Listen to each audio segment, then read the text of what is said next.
Hi, my name is Sean Good, and I'm a Social Security Disability attorney with the Good Law Group.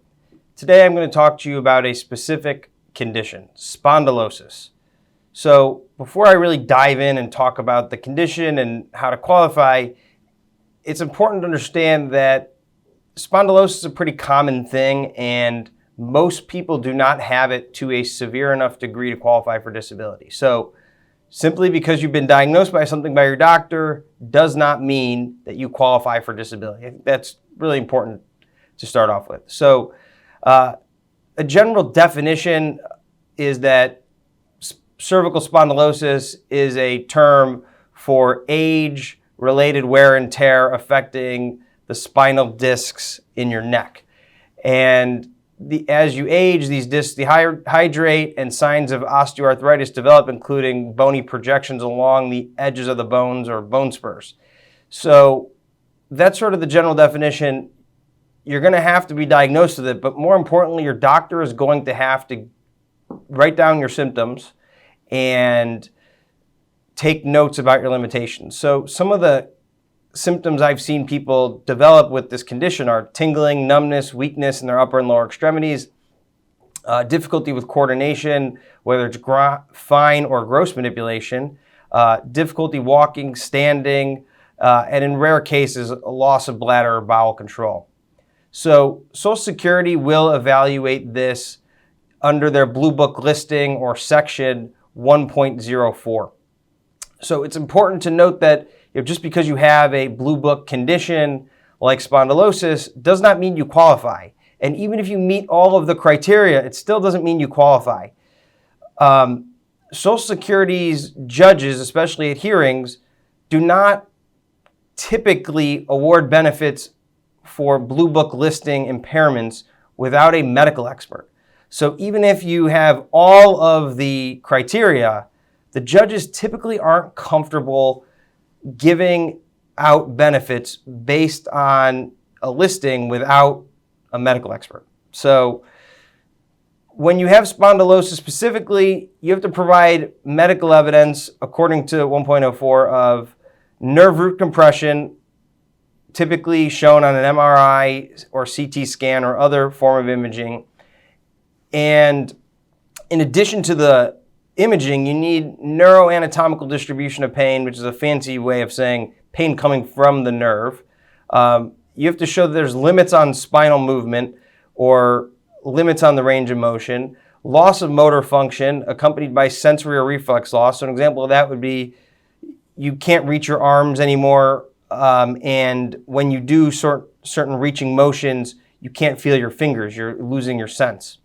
Another example is if your low back's involved, abnormal response when doing what they call a straight leg raise test. So up until 2017, in March of 2017, your doctors or physicians were given more weight than medical experts that Social Security pays who are independent.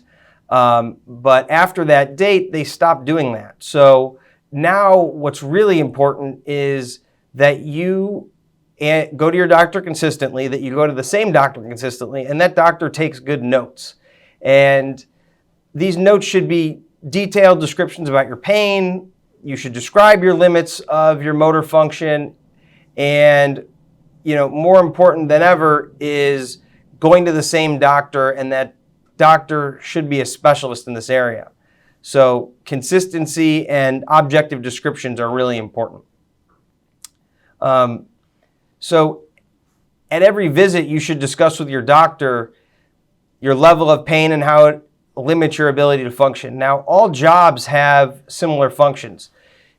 All jobs involve sitting, walking, or standing in some capacity.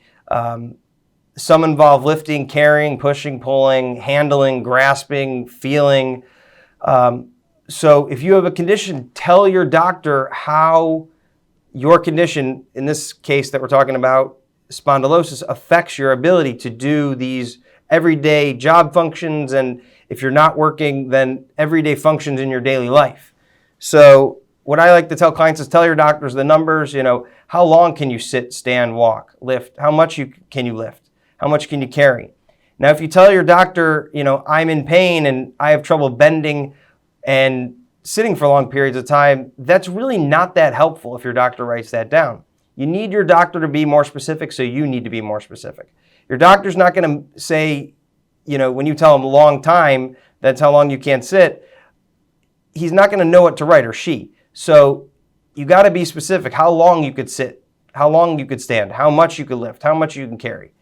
So, for example, just a longer, better description for somebody with spondylosis would be that, you'd say twice a day, the pain is so severe that you need to lay down for 15 minutes to relieve the nerve pain.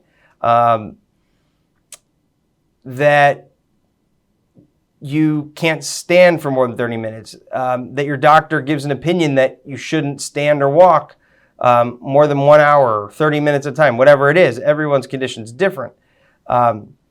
But the more specific, the better it is for your Social Security case. And it's got to be consistent and typically from the same doctor.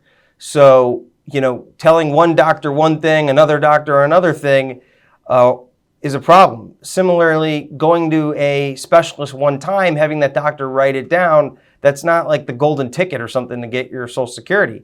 You need to go to the doctor consistently. That doctor should be a specialist in the area you're seeking treatment. And that doctor should consistently take the same or similar notes. I mean, obviously people have good and bad days with the pain. Some days you're more physically limited in your ability to sit or stand or walk than others, but it should be consistent. So that's kind of what I wanted to cover on spondylosis. If you really don't know where to start with your Social Security case, you can always go to our website. We have a free book that you're welcome to download. I'll post the link in the comment. I'll also post link to our Facebook page and just our general website. So feel free to reach out. If you or a loved one have any questions about Social Security, please give us a call at 847-558-1894 and subscribe and like the video. Thanks.